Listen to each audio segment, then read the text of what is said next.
최근에 이제 전직 대통령이 수백억대 뇌물 수수 혐의로 그래서 뭐 구속은 아직 아니지만 소환되어서 검찰의 조사를 받고 한 일이 있었습니다. 그가 이제 권력의 정점에 있었을 때 아무것도 무서울 게 없었고, 그리고 누구나 이게 이런 문제에 대해서 문제 제기를 할 수 있는 사람들이 아무도 없었는데, 그가 이제 권력에서부터 내려오게 되고 여러 가지 정치적 상황이 변하게 되니까 이제 검찰에 소환되어서 이런 조사를 받게 되기까지 이르렀습니다. 참 대한민국의 대통령들 중에 검찰 조사 받지 않고 끝나는 대통령이 참 최근에 없는 것 같습니다. 이제 그런 대통령이 한두 분 좀 나왔으면 좋겠다 하는 생각이 듭니다. 그렇게 권력자 사람을 불러다가 소환을 해서 이런 여러 가지를 묻고 질문을 하고 진실에 대해서 캐내는 것도 참 쉽지 않은 일인데, 오늘 성경 본문에는 욥이라고 하는 사람이 하나님을 소환해다가 하나님께 질문을 하겠다고 하나님을 소환하고 있습니다. 오늘 성경 본문 31장 35절 말씀, 우리가 읽었던 성경의 그 앞부분인데요, 앞에 PPT를 보시고 한번 같이 읽어보겠습니다. 시작. 누구든지 나의 변명을 들어다오 나의 서명이 여기 있으니 전능자가 내게 대답하시기를 바라노라. 나를 고발하는 자가 있다면 그에게 고소장을 쓰게 하라. 하나님 나와, 그런 거죠. 하나님 나와서 내 얘기 좀 들어주세요. 누가 더 옳은 얘기인지, 누구 얘기가 맞는 얘기인지 판결해 주세요 하고 지금 하나님을 불러냈습니다. 그랬더니 그 하나님이 38장, 오늘 우리가 읽었던 38장 본문에 하나님이 이제 드디어 나타나십니다. 나타나셔서 이야기하는 장면이 오늘 성경 본문입니다.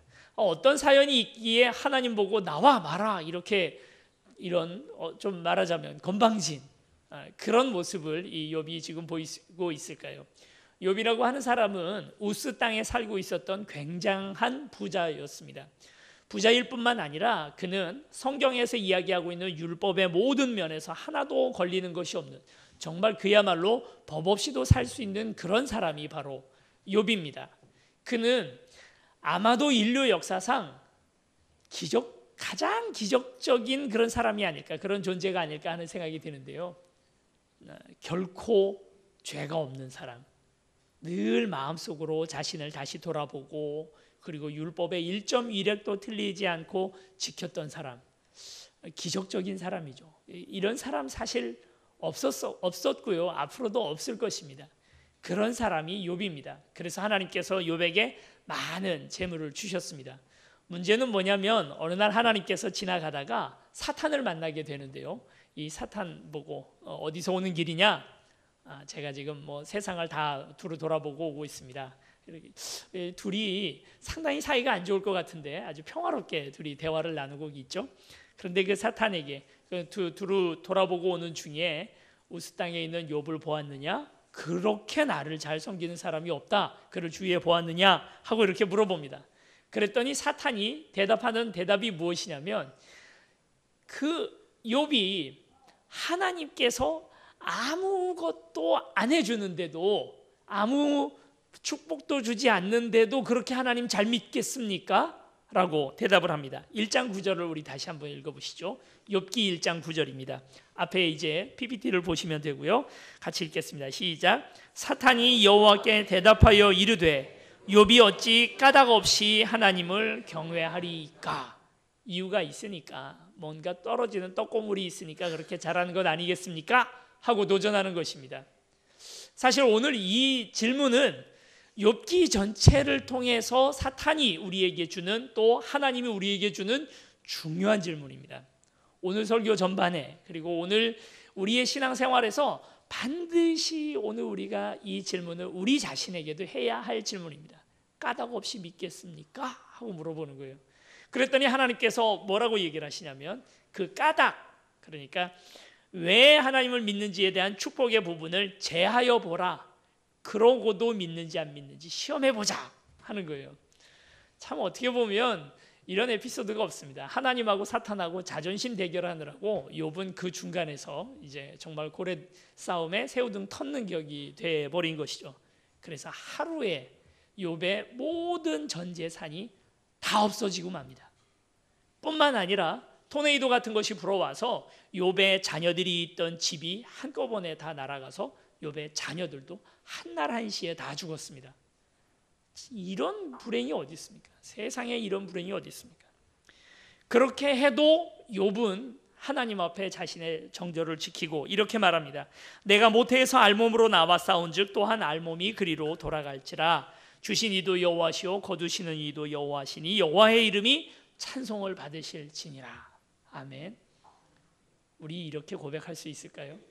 한날 한시에 내 재산 다 날아가고 집도 다 날아가고 내 자녀들도 다 같이 죽었는데 세상에 어떤 사람도 경험해 보지 않은 그런 큰 슬픔과 어려움이 하루에 닥쳤는데도 하나님, 어차피 내가 알몸으로 왔는데 내가 이제 알몸으로 돌아간다 해도 아무 소유가 없어도 뭐 어떻습니까? 난 그래도 하나님 찬양하는 거 포기할 수 없습니다. 이렇게 고백할 수 있을까요? 그랬더니 이제 사탄에게 가서 하나님께서 이제 의기양양해진 겁니다. 어깨에 힘이 딱 들어가서 야 사탄 봤지? 야 이게 욥이야. 너 얘기 틀리잖아 하고 얘기를 하죠. 그랬더니 사탄이 다시 한번 얘기합니다. 뭐라 얘기를 하냐면 좋습니다. 그런데 몸을 치면 다를 겁니다. 알몸으로 왔잖아요. 그러니까 우리가 본전이란 말이에요. 우리 알몸이라는 것은. 그런데 이 본전만 남은 욥에게 이제는 마이너스 플러스 0 아니라 마이너스를 한번 해보자는 겁니다. 무슨 말이냐면 몸을 치면, 그 건강을 치면 그때는 하나님 저주하지 않겠습니까? 했더니 우리 하나님이 이럴 때 좀 마음이 강하셔야 되는데 또 마음이 약하셔가지고 허락을 하십니다. 뭐라고 하십니까? 목숨만 건드리지 말고 네 마음대로 해봐라. 그랬더니 욥에게 온몸에 종양이 막 돋아 올라오고요. 그리고 심각한 피부병이 걸려서 제 위에 앉아서 기와장 깨진 것으로 몸을 긁을 정도로 그렇게 심각한 병에 걸렸습니다. 그 큰 고통 가운데 욥이 앉아 있는 거예요. 어느 정도 그게 심했는지 그의 아내가 욥을 향하여 하나님 저주하고 죽어라 하고는 그렇게 말하고는 욥을 떠나가 버립니다. 그때 세 명의 친구들이 왔는데 엘리바스, 빌닷, 소발 이런 세 명의 사람들이 오죠. 와서 이제 욥을 위로하려고 온 거예요. 여러분, 위로는 어떻게 하는 것입니까? 잘 들어줘야 되잖아요. 그런데 이제 이 엘리바스, 빌닷, 소발 이 사람은 욥의 모습을 가만히 보다가 욥이 자신의 신세를 한탄하고 처량하게 눈물을 흘리고 있으니까 그 모습을 보고 이제 드디어 말을 엽니다. 먼저 엘리바스가 이렇게 말하죠. 욥기 4장 7절 9절 말씀입니다. 같이 읽어보시죠. 생각하여 보라, 죄 없이 망한 자가 누구인가? 정직한 자의 끊어짐이 어디 있는가? 내가 보건대 악을 밭갈고 독을 뿌리는 자는 그대로 거두나니 다 하나님의 입 기운에 멸망하고 그의 콧김에 사라지느니라. 무슨 말입니까? 너 뭔 죄를 저질렀기 때문에 이런 징계를 받지, 죄 없이 이런 일을 받겠느냐? 그 죄가 무엇인지 생각해 봐라. 그 얘기를 하고 있는 거예요. 그리고 이제 5장 8절에 또 이렇게 말합니다. 나라면 하나님을 찾겠고 내 일을 하나님께 의탁하리라. 말은 다 맞는 말이죠. 저는 엘리바스 말 들을 때마다 이게 어디선가 우리 목사님들 설교를 통해서 들었던 얘기 같기도 하고 신앙서적을 통해서 읽었던 이야기 같기도 하고 참 많이 우리가 듣는 이야기입니다. 이 죄, 우리가 어떤 어려운 일들을 당했을 때 나 자신을 다시 돌아보고 내가 어떤 죄에 빠졌었던지 다시 회개하고 주님 앞에 돌아가면 하나님께서 그를 찾겠고 하나님께서 그를 붙들어 주시리라. 아멘. 얼마나 은혜가 됩니까? 이게 다 은혜가 되는 말인데 이게 옳은 말이에요. 엘리바스뿐만 아니라 나중에 빌닷과 소발이 하는 말들이 다 옳은 말이고 우리가 귀담아 들을 만한 말입니다. 근데 옳은 말이요, 언제 하는 말이냐에 따라서 옳은 말이 옳은 말이 아닐 수도 있어요. 한참 힘든데요. 지금 당장 죽겠는데 거기 가서 죄가 무엇인지 생각해 봐라, 장례식장 가서 이게 누구 죄인지 한번 깨달아 봐라, 이렇게 얘기할 수는 없잖아요. 이게 옳은 말과 그리고 때에 맞는 말은 분명히 다른 것입니다. 그렇죠? 전에 어떤 목사님 한 분이 고등부를 맡고 있었는데 그 고등부에 어떤 아이가 새벽 1시에 전화를 했다는 거예요. 그것도 토요일 날 새벽 1시, 그러니까 다음 날 주일이 되는 날. 목회자에게 가장 부담이 있는 날이 언젠가요?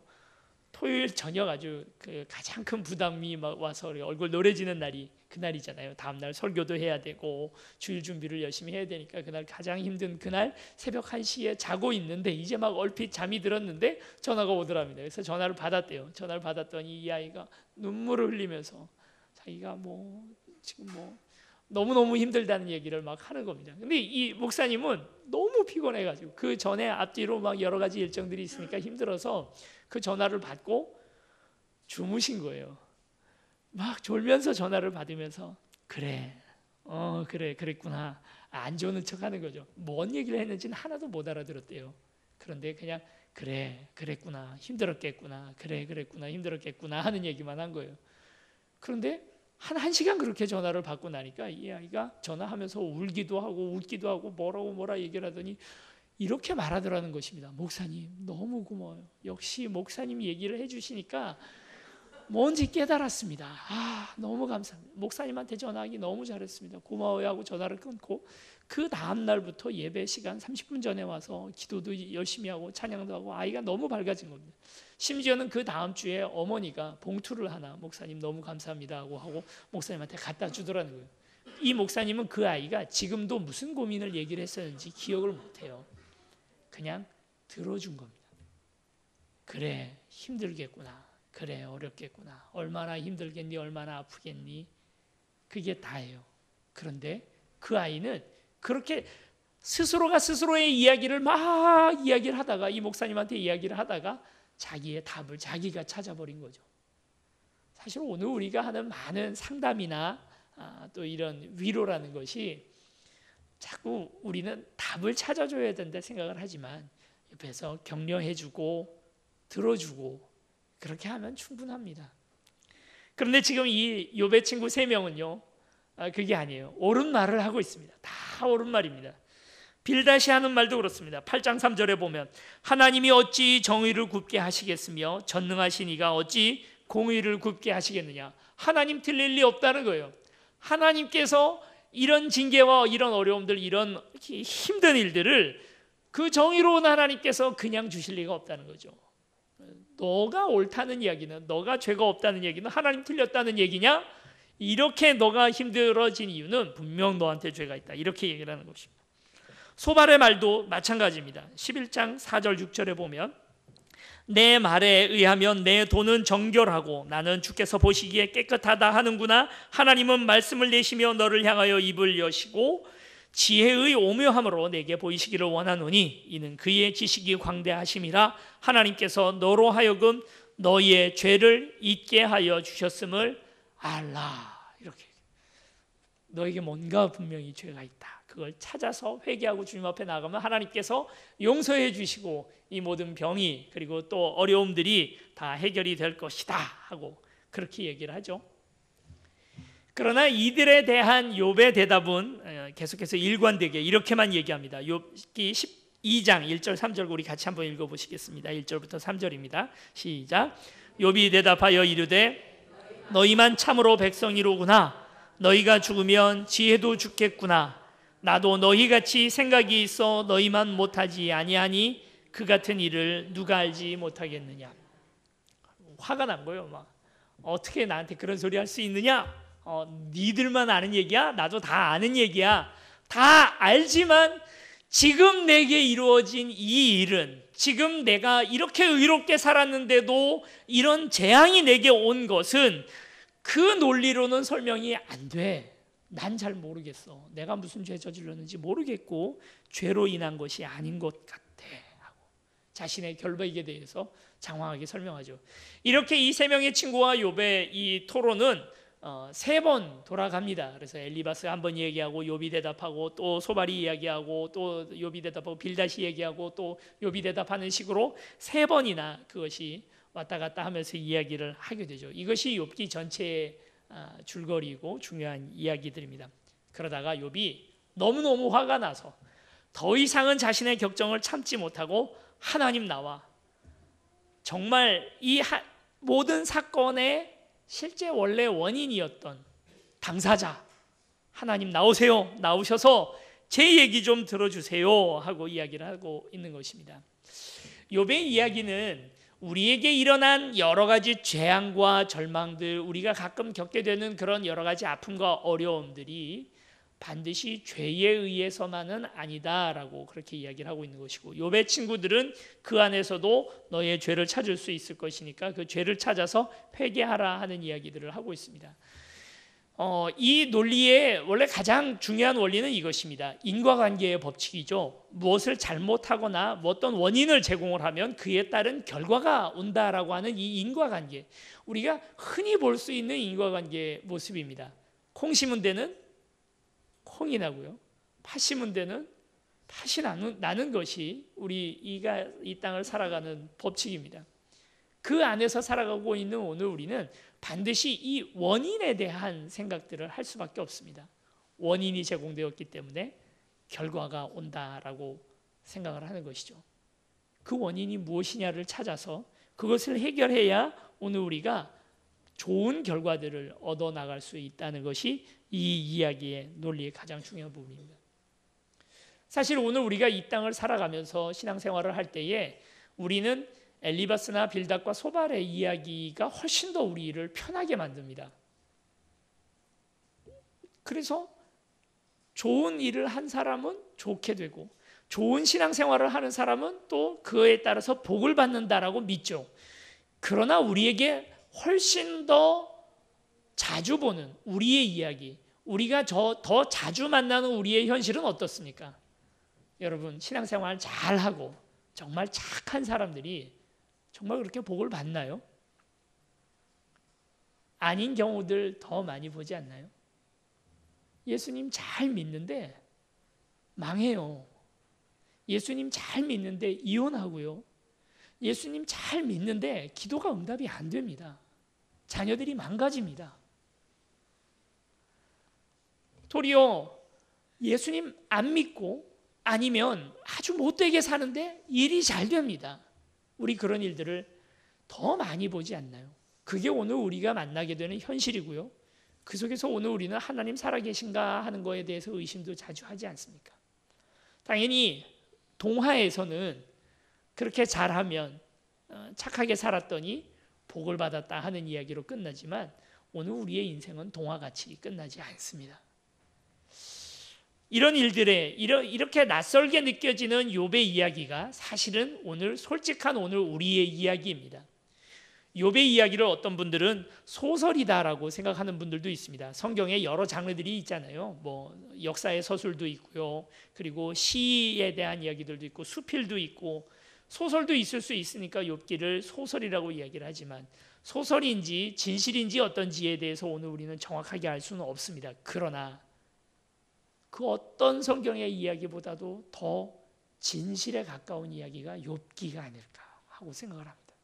우리 주변에서 일어나고 있는 가장 중요한 이야기들이 바로 욥기인 것이죠. 그래서 욥은 너무나 화가 나서 나의 이 현실에 대해서 하나님께 꼭 물어보고 싶었습니다. 하나님 나오세요. 그랬더니 하나님께서 나오십니다. 폭풍 가운데 하나님이 임재하셔서 이 왜라는 질문에 대해서 대답을 하십니다. 그런데 이제 이 질문에 대한 대답이 놀랍게도 대답이 아니고 하나님은 다시 질문으로 그 대답에 응수하고 계십니다. 이런 이제 선문답이라 그러죠. 질문을 던졌는데 그 질문에 다시 대답하는 것입니다. 이렇게 질문을 다시 되돌려주는 그런 경우는 우리 고수가 한 명 있어요. 그렇게 질문을 하면 질문으로 되돌려 주시는 누구죠? 예수님이야말로 뭘 물어보면 꼭 그분은 다시 질문을 하십니다. 그래서 우리가 스스로 깨닫게 하십니다. 깨닫게 할 뿐만 아니라 우리의 질문의 방향을 틀어주십니다. 그래서 우리가 잘못된 방향으로 가고 있다는 사실을 깨닫게 하고 진짜 이 자리에서 우리가 궁금해하고 다시 살펴봐야 되는 것이 무엇인지를 우리에게 알려주시는 질문들을 하시는 것이죠. 그래서 뭐라 합니까? 하나님, 예수님, 오늘 이 로마에 세금을 바치는 것이 옳습니까? 옳지 않습니까? 그랬더니 예수님 뭐라 그러십니까? 동전 하나 가져와 봐라. 여기 있는 이 화상이 누구의 화상이냐? 누구의 형상이냐? 하고 질문을 다시 던지십니다. 질문을 질문으로 다시 대답을 하게 되면 우리는 그 질문 속에서 오늘 우리 스스로가 그 진리 그리고 우리 자신의 모습, 그걸 왜 묻고 있는지에 대해서 다시 깨닫게 됩니다. 하나님이 욥에게 나타나셔서 질문하신 질문은 무려 71가지 질문입니다. 이건 무슨 수능 시험도 아니고요. 71가지의 질문을 하시는데 그것도 1교시, 2교시로 나누어서 질문을 하십니다. 그래서 언어 영역 끝나고 수리 영역 들어가는 식으로 하나님께서 그 질문을 두 가지 이렇게 71가지를 이야기를 하시는데 우리 8절부터 한번 같이 보시겠습니다. 오늘 읽었던 본문 38장 8절부터 8절, 16절, 19절, 20절 이렇게 보시면 바다가 그 모태에서 터져 나올 때에 문으로 그것을 가둔 자가 누구냐? 내가 바다의 샘에 들어갔었느냐? 깊은 물 밑으로 걸어다녀 보았느냐? 19절에 어느 것이 광명이 있는 곳으로 가는 길이냐? 어느 것이 흑암이 있는 곳으로 가는 길이냐? 20절, 22절 같이 한번 읽어보겠습니다. 시작. 너는 그의 지경으로 그를 데려갈 수 있느냐? 그의 집으로 가는 길을 알고 있느냐? 내가 눈 곳간에 들어갔었느냐? 우박 창고를 보았느냐? 그러거든요. 39장 후반부부터 40장까지는 무엇에 관해서 또 이야기를 하시냐면 수탉, 매, 독수리, 사자, 염소, 들나귀, 타조 이런 것들에 대해서 중 얘기를 해요. 무슨 동물의 왕국도 아니고 그들의 생활 습성에 대해서 물어보십니다. 참 흔한 동물들인데 욥이 한마디도 대답을 못합니다. 흔한 동물들도, 그리고 이 땅의 우주의 별을 돌리는 원리도, 그리고 바다가 육지를 침범해 들어오지 못하고 모래톱에 걸려있는 이유도 도저히 알지 못하는 거예요. 그런 질문들을 마구 쏟아놓습니다.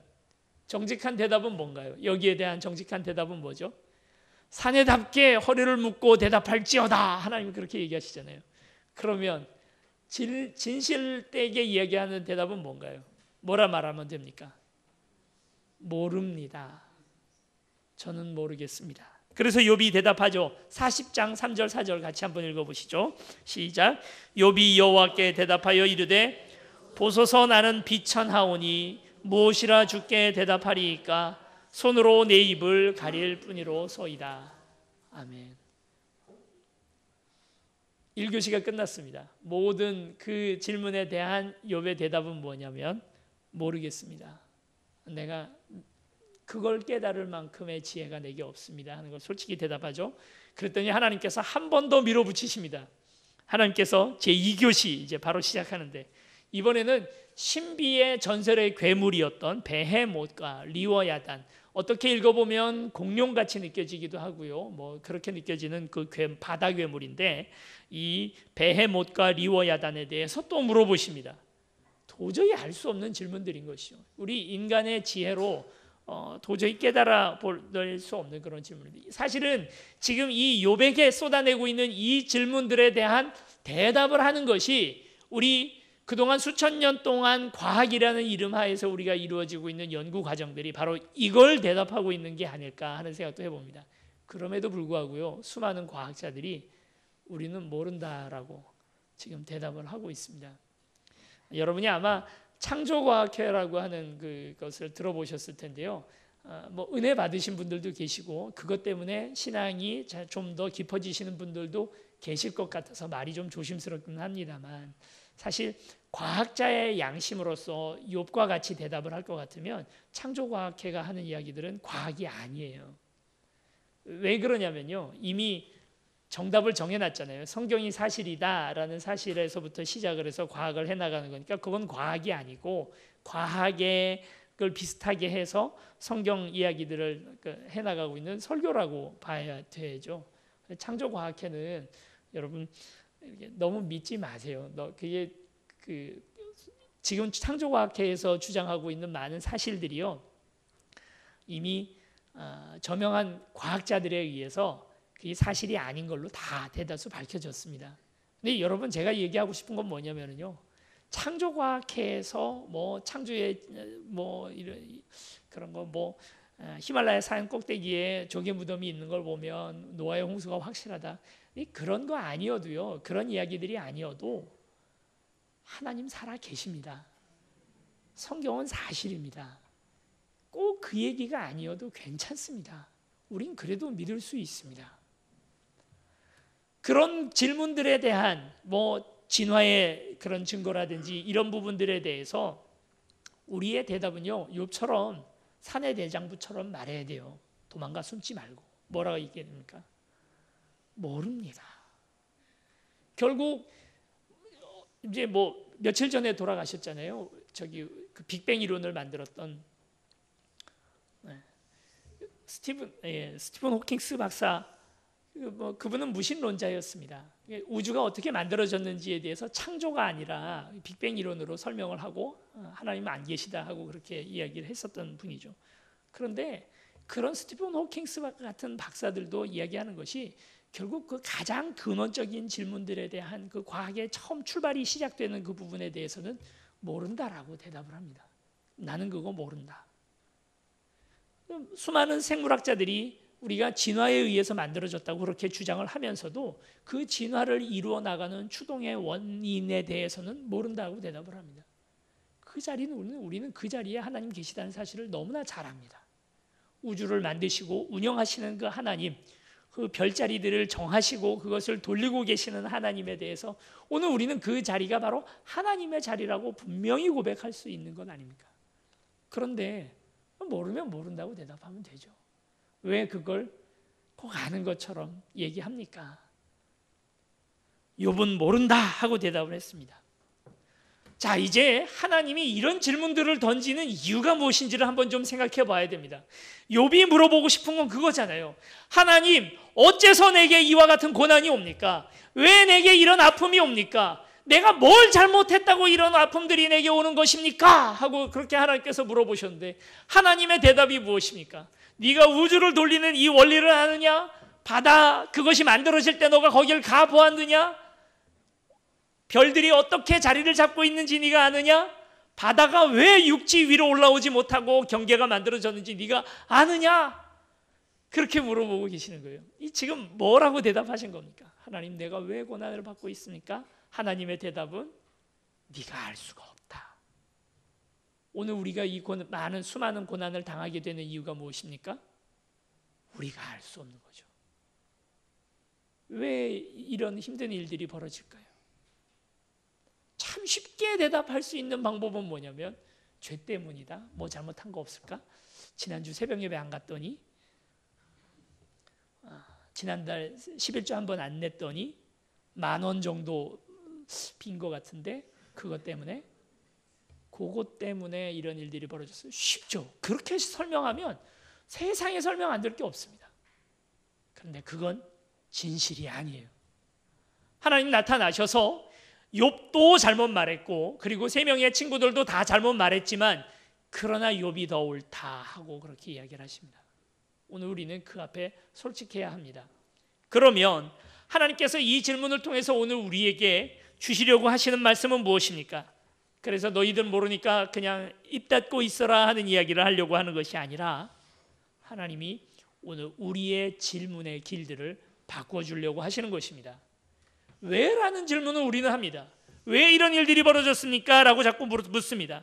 그러나 그에 대한 하나님의 대답은 왜가 중요한 것이 아니라 이걸 통해서 이제 앞으로 어떻게 할 것이냐 하는 것이 더 중요한 것입니다.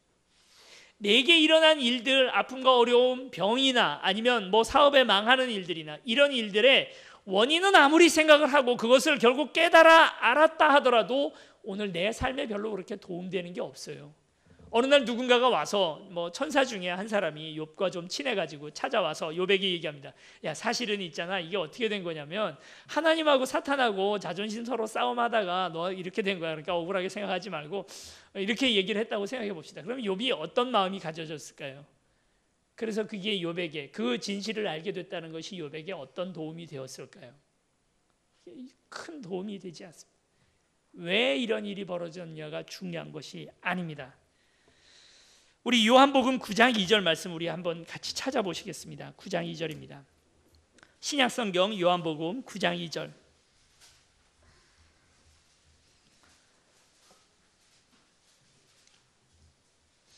(1절부터) 9장 1절부터 3절까지 같이 한번 읽어보시겠습니다. 160페이지에 있습니다. 시작. 예수께서 길을 가실 때에 날 때부터 맹인된 사람을 보신지라. 제자들이 물어 이르되 랍비여, 이 사람이 맹인으로 난 것이 누구의 죄로 인함이니이까? 자기니이까 그의 부모니이까? 예수께서 대답하시되 이 사람이나 그 부모의 죄로 인한 것이 아니라 그에게서 하나님이 하시는 일을 나타내고자 하심이라. 아멘. 사람들은 궁금했습니다. 맹인이 아예 좀 어느 정도 살다가 중도실명자였다면 이 사람이 그의 죄 때문에 이런 병이 났다 하는 것이 이해가 가겠지만, 유대인들에게는 이게 상당히 궁금한 거예요. 죄로 인해서 이렇게 자꾸 병이 오는데, 근데 이 사람은 아예 날 때부터 이렇게 된 거니까 이 사람의 죄일 리는 없잖아요. 그렇다면 아마 그 부모의 죄가 아닐까? 그리고 그 부모의 죄를 그 자녀에게 묻는 것이 하나님의 법칙인가에 대한 궁금함이 있었던 것이죠. 그렇게 해서 그걸 물었더니 예수님께서 하신 이야기는 뭐냐면, 부모의 죄로 인함도 아니고 이 사람 죄도 아니라는 것입니다. 죄로 인한 것이 아니라 그를 통해서 하나님이 하시는 일을 나타내기 위한 다른 계획이 있다는 것을 오늘 우리에게 이야기를 합니다. 질문은 이와 같이 되어야 됩니다. 왜 이 사람이 아픕니까?가 아니라 이 사람의 이 아픔을 통해서 하나님께서 무슨 일을 이루려고 하십니까? 라는 질문으로 바뀌어야 되는 것이죠. 왜의 질문이 아니라 무엇을에 대한 질문으로 바뀌는 것이, 그것이 하나님의 뜻이라는 것입니다. 오늘 우리에게 일어나는 일들의 그 원인, 오늘 우리 알아봐야 아는 것도 참 쉽지 않잖아요. 전에 한번 말씀드린 일이 있습니다만, 저희 애를 셋 키우다 보니까 저희 애가 셋입니다. 아이를 셋 키우다 보니까 이 아이들 예방 주사를 다 맞춰야 되잖아요. 이게 다 시기가 있더라고요. 뭐 몇 살에 몇 개월에 뭐 맞추고 뭐 몇 개월에 뭐 맞추고 하는 것들이 다 있습니다. 근데 이 갓난장이 아이한테도 그렇게 막 주사 놓는 게 많은 거예요. 야, 이 주사를 놓으면 이제 뭐 그냥 자고 있는 아이한테 주사를 딱 찔러 넣으니까 애는 막 울고 불고 난리가 났죠. 말도 못하고 이제 기지도 못하는 아이가 주사를 맞았으니 얼마나 아프겠어요. 뭐라고 얘기도 못하고 막 빽빽거리고 울어대는데, 그 생각을 한번 해봤습니다. 이 아이한테 설명을 해주는 거예요. 너 왜 이 아픔을 당하는지 아니? 네가 이 주사를 맞는 이유는 우리 몸에 항원 항체 반응이라는 게 있어. 그래서 이게 지금 우리가 꽂아 넣는 이 주사에게는 이 균사체라고 해가지고, 그 균이 진짜 있는 게 아니라 균의 사체가 있어. 그래서 이게 네 몸속에 들어가면 항원 항체 반응에 의해서 너 몸이 이제 그것을 기억하게 되고, 다음에 똑같은 병균이 다시 돌아왔을 때 그것을 물리칠 수 있는 그런 힘을 너가 얻게 되는 거야. 설명이 될까요? 아이가 이해가 갈까요? 이해를 하면 또 어떨까요? 이제 저희 막내 아이가 지금 7살인데 최근에 한번 그 예방주사를 한번 맞추려고 시도를 한번 한 적이 있었습니다. 근데 이제 이 아이는 이해를 할 거예요. 그런 얘기 정도 하면 아마 이해가 할 겁니다. 자, 이제 이해했지? 맞자 그러면 이 아이 뭐라 그럴까요? 그래도 안 맞죠. 그래도 안 맞죠. 우린 도저히 이해하지 못합니다. 우리의 작은 뇌로는 하나님이 우주를 운영하시고 오늘 우리의 인생 전체를 경영해 나가시는 그 놀라운 깊은 뜻에 대해서 오늘 우리는 전혀 이해하지 못합니다. 그러나 오늘 우리가 이해할 수 있는 것이 있습니다. 하나님께서 욥에게 나타나셔서 그렇게 친절하게 다 설명하시지, 또 질문으로 다시 답하시는 그 모습을 통해서 우리 욥이 깨닫게 된 것은 무엇입니까? 왜 내가 고난을 받았는지는 깨닫지 못했지만 한 가지 깨달은 바는, 하나님 여전히 나를 사랑하시는구나. 그래도 나를 사랑하시는구나. 왜 이 아픔이 내게 오는지 모르지만 이 아픔도 나를 사랑하시기 때문에 주는 아픔이구나 하는 그 사실은 깨달은 거예요. 그거면 된 거예요. 왜는 필요 없습니다. 하나님 나를 사랑한다는 그 사실이면 그러면 됩니다. 그것만 알면 됩니다. 그래서 왜라는 질문이 아니라 무엇을 이라는 질문으로 나아갈 수 있었으면 좋겠습니다. 결국 주님께서 지금 우리가 사순절의 기간을 지나고 있는데 주님이 고난당하시고 아픔을 당하셨던 그 사실에 대해서 오늘 우리가 묵상하고 생각하며 나아가는 이때가 아니겠습니까? 오늘 우리의 아픔이, 오늘 우리의 고난이 어디에서부터 오게 되고 왜 아픈지에 대해서가 아니라, 하나님 이 아픔을 반드시 하나님의 뜻을 위하여, 하나님의 영광을 위하여 사용하여 주옵소서. 그래서 이 아픔을 딛고 우리가 성숙하고 성장할 수 있는 우리가 되게 도와주시옵소서. 그 기도의 제목이 저와 여러분의 기도가 되기를 바랍니다. 이제 이 시간 우리 함께 기도하시겠습니다. 오늘 우리에게도 욥의 고난이 있습니까? 도저히 그 원인을 알 수 없는 아픔과 어려움들 속에서 힘들어하고 계십니까? 뭐 때문에, 어떤 죄 때문에 오늘 내게 이런 아픔과 어려움이 있는지 나는 알지 못하지만 주님, 오늘 이 아픔과 고난도 나를 사랑하시기 때문에 사랑하심 속에서 내게 주시는 고난인 줄 믿습니다. 하나님, 이 모든 아픔들을 이겨낼 수 있는 믿음을 허락하여 주시옵소서. 이 시간에 우리 함께 통성으로 기도하시겠습니다. 사랑과 은혜 많으신 아버지 하나님, 오늘 우리가 아픕니다. 오늘 우리가